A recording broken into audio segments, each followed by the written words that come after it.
Joe Penny. Corey, if I've done bad things such as lie and cheat, does that mean that it's my true character? What if our upbringing was an inane environment with nothing but low character people? You deserve very little credit for who you are. Well, every day. Edgar Casey had one of his readings. It's one of my favorites. And he said this. He said, "You have set before you each day good and evil. Choose what ye shall serve."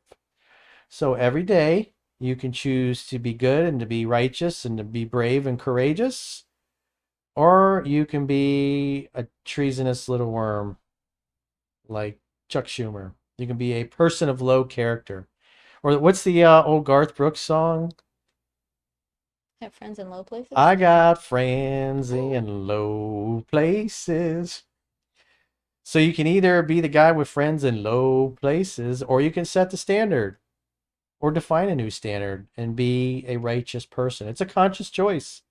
You can choose to be good or you can choose to be a shitbird. Either way, it's basically the same amount of work. It's harder being righteous.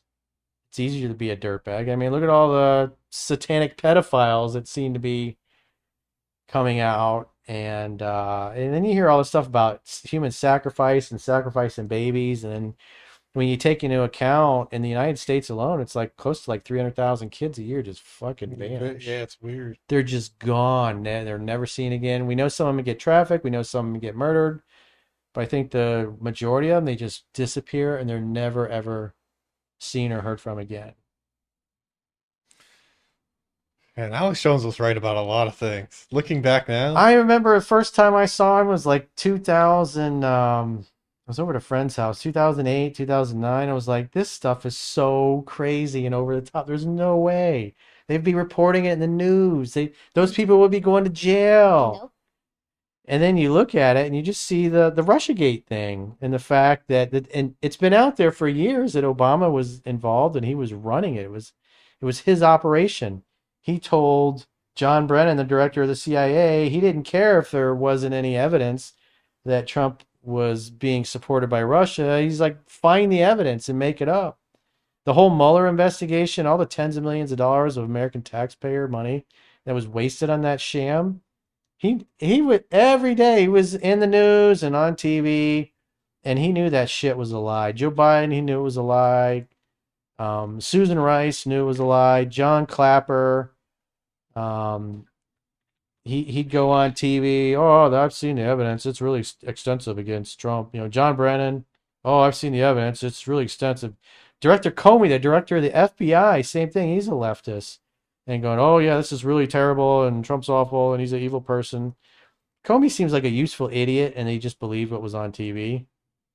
I don't think he had the intelligence to really be a part of that. He believed that Trump was evil because the news told him that, and so he acted accordingly. I mean, the title of his book was A Higher Loyalty.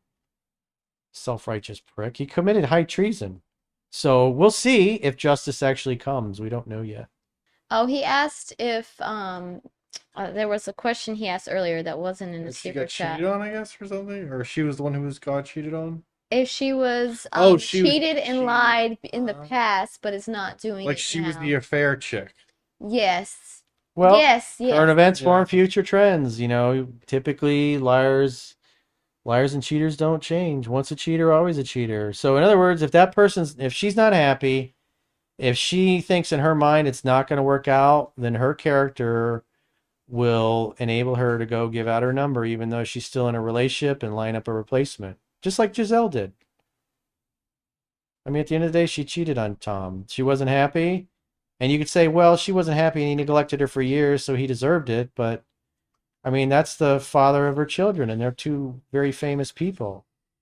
And she couldn't do a better job of exiting the marriage instead of just doing it in the most public way to humiliate him as much as possible and make him look like shit.